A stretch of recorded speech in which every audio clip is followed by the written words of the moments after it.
What interested me in film, actually, I used to be a psychology major, and yeah, and then I took this film class, and I really liked it. I liked it a lot more than psychology, and I was like, maybe this is what I should be doing. From my stance, I think as few people should look into it as possible, because I mean, this isn't like your regular job where there's a huge market for it. So you can basically get like, if you go to school for 7 years, you can become a doctor and you can be successful. Because I always wanted to do art in some sort of way, but I guess I was scared that I wouldn't make it, I wouldn't be good enough. But with film, you can go to school, you can do all this stuff, but there's just a big luck thing, which is something that has haunted me. I can honestly say my whole life is what if I'm not successful? There's a trailer line right there. That's what you open the shit with.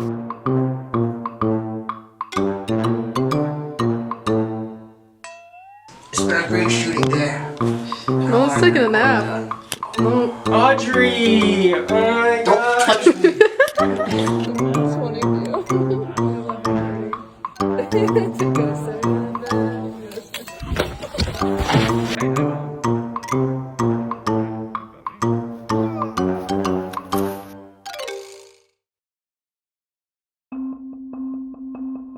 All right, rolling.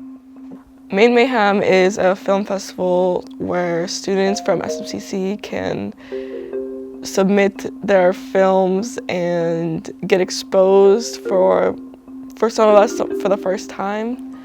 The film I'm making for Maine Mayhem is called Chained. It's about an 18-year-old girl going to her first year of college, but she's struggling to make friends. She's feeling really lonely, and that's when she meets a guy named Lucas, who kind of uses her loneliness as a way to pull her in to this new relationship. And she thinks everything is perfect at first. She thinks everything is amazing, he's charming, and then he just slowly starts to manipulate her and control her more and more. But because she's so lonely and she feels like she needs him. What inspired me for my film is I went through a similar experience in my first year of college, feeling like I had no one, and then meeting someone, feeling like it was the only person you had and not wanting to let it go. The script writing process was definitely complicated. My first draft was 23 pages. The overall message of my film, I wrote it to I wanted to speak to girls, young girls, or women going through the same experience, or men too, honestly. Men going through the same experience, and the message is to stand up for yourself and to, you are more than what someone might belittle you to be, and you are better, you are good enough, you are better than a toxic relationship makes you seem.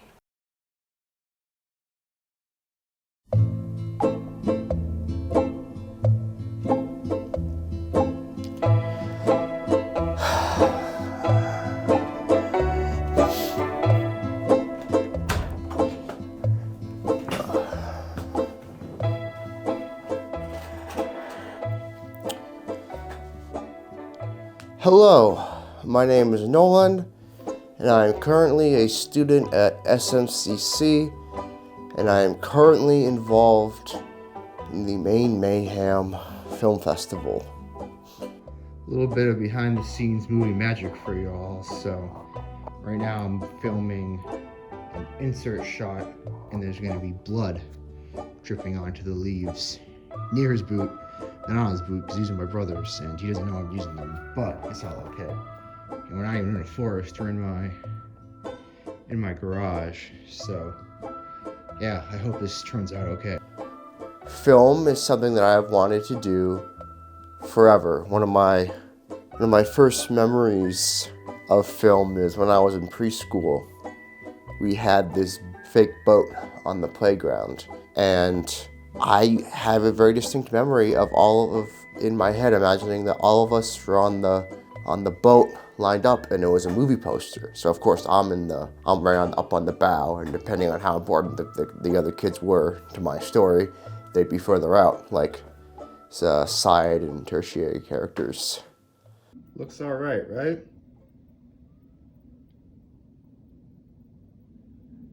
Looks all right.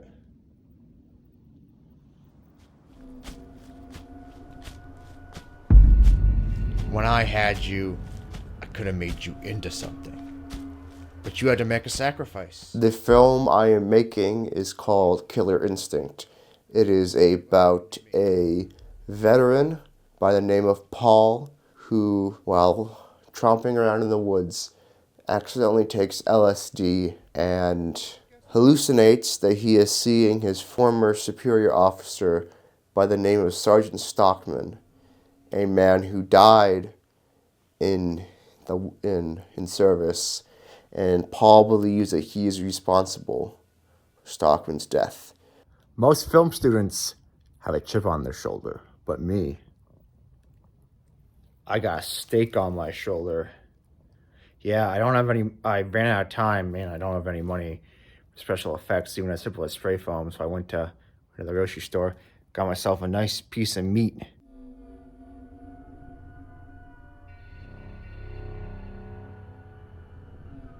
Looks okay. I mean, I don't really know what to expect, but looks all right, right? All right. Mark. Did you hear that? Okay, good. Ellie, how have you been?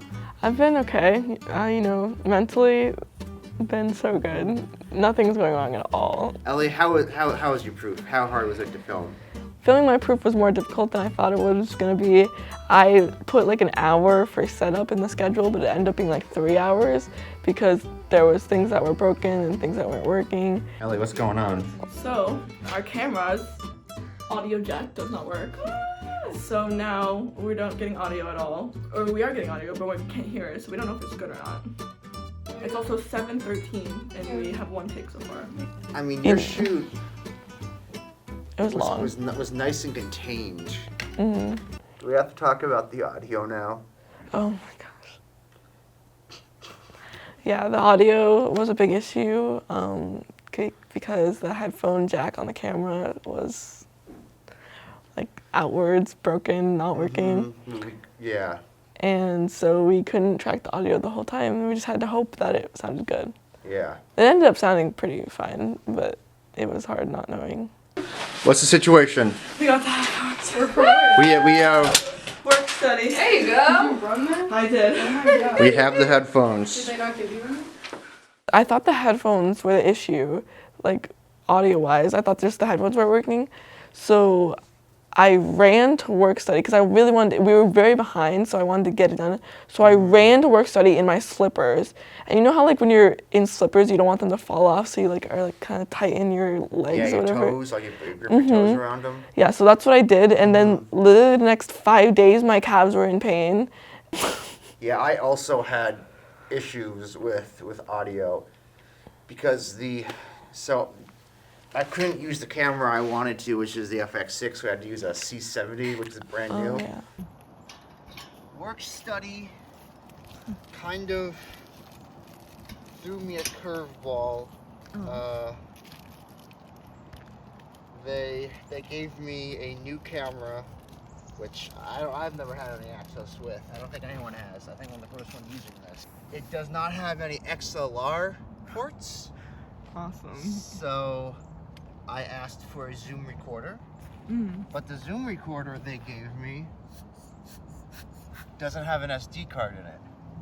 So I've spent the past 5 days building the audio in my garage.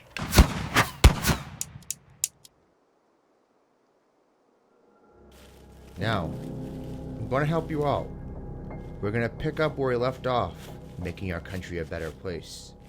I need to find a narrator, which honestly, if I don't find it by the deadline, I can actually find an actor for the actual pitch, because you can edit it subsequently after you submit it. Mm-hmm. I kind of wish like my proof was more like a trailer, because it's just a scene right now, and I kind of wish I had like more context rather than just that scene, and then I did a scene. I feel like your scene, you understand exactly what it's about. What if we meet other people too? So when it comes to doing what you want, you can do it without thinking about my feelings? I see how it is. I am feeling good about my presentation. The only thing that I'm a bit worried about is that my proof of concept is currently sitting at around 90 seconds, which leaves approximately 4.5 minutes to pitch. But I feel like my proof of concept is kind of strong enough that it can work. And yeah, I think I have all my bases covered except actors, which hopefully that'll change between now and then. I got 1 out of the 2 3 roles to cast. I think I'm feeling good. I feel like I'm a little worried about presenting just because it's a lot of pressure. And I know if I don't get greenlit, I'm gonna be so sad, which, is fair.